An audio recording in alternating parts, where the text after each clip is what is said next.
Salut à tous, bienvenue pour voir ma dernière vidéo. Je vous montre aujourd'hui ma dernière création d'holster, mes holster James Bay. J'ai reproduit de nouveau le holster de l'Inspector Harry dans le premier épisode, Dirty Harry. Voilà, pour des armes en 6 pouces. Alors dans le film c'était un Smith & Wesson, un 29. Moi ici c'est un Colt Python 357 en 6 pouces. Alors c'est un holster qui, à l'origine aux États-Unis, avait été fait dans les années 30-40 par le sellier Clark, puis en association avec Bushheimer, pour devenir une société appelée à l'époque Bushheimer Clark.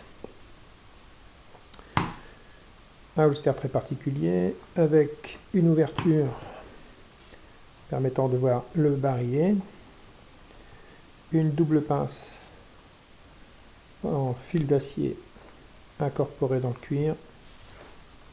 Et à cette époque, dans les années 30-40, l'acier étant d'une qualité bien moindre que celle d'aujourd'hui, ils étaient obligés de mettre ce qu'on appelle une vis de tension,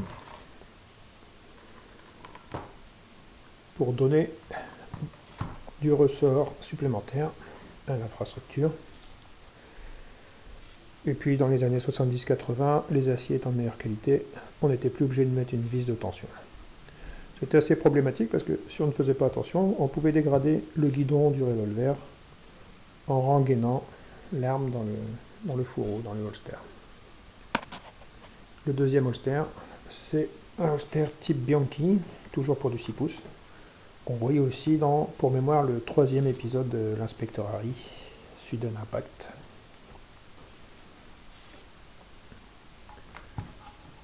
Ici, c'est une demande spéciale pour une commande. On m'a demandé de rajouter une deuxième rétention d'armes par bouton pression avec une lanière.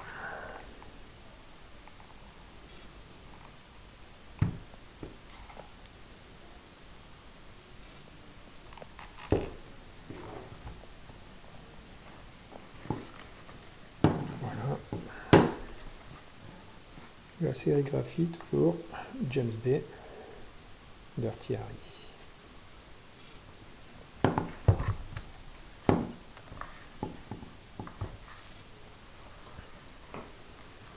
Un système astucieux aussi à l'époque, c'est la lanière avec bouton pression retenue par une lanière horizontale avec deux rivets. Ça permettait simplement, donc là c'est la lanière qu'on passe derrière la ceinture du pantalon.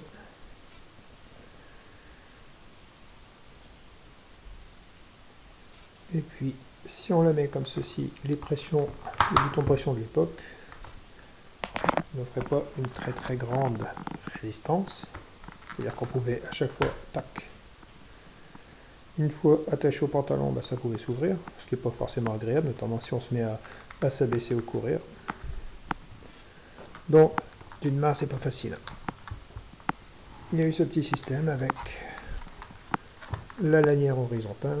Je vais y arriver, je pense, je ne sais pas. C'est plus facile avec deux mains, vous l'aurez compris, et c'est plus facile lorsque le holster est posé et porté.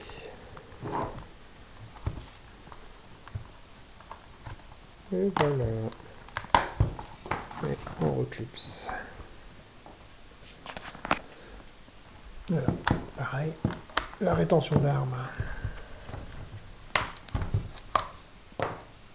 qui se retire tout simplement.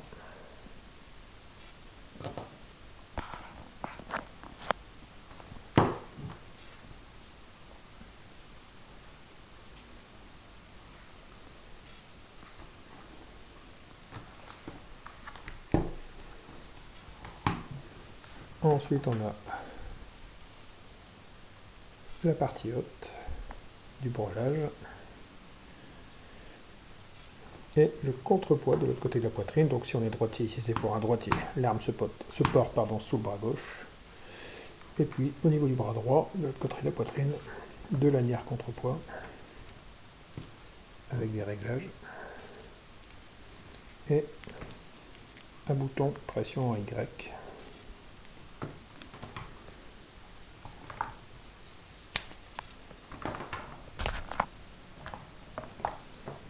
Voilà. Encore une fois, avec une seule main, c'est pas évident.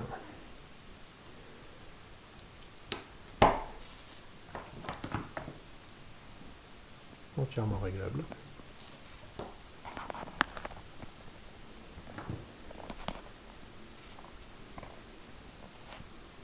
Alors, je vais essayer de retirer le revolver d'une main, là aussi c'est pas forcément évident.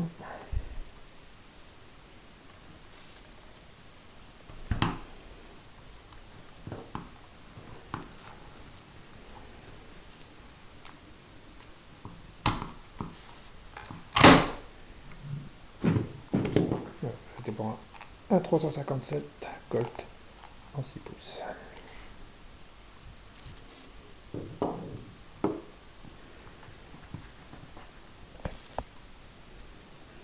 Alors, à l'intérieur, la vis, mais qui est protégée par un caoutchouc afin de ne pas griffer le revolver.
Alors, deuxième holster, alors celui-ci de la marque Bianchi,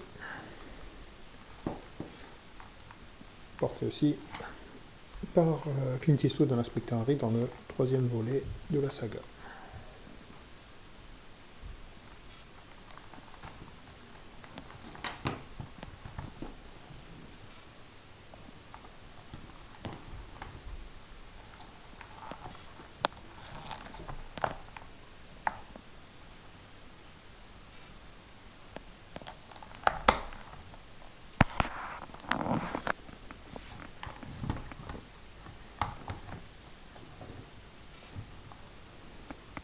Pince métallique incorporée.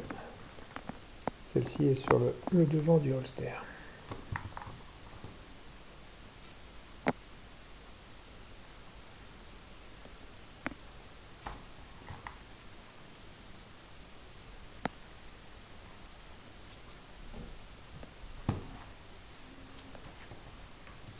Ici, le brelage, simplement un enchevêtrement cuir dans cuir en fait, tout simplement, hein, qui permet de faire le réglage.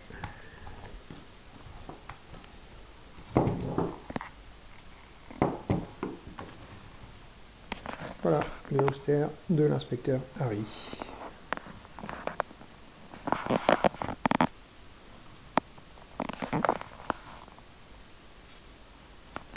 Voilà, c'était ma dernière création du moment. Allez les amis, je vous dis à bientôt. Ciao!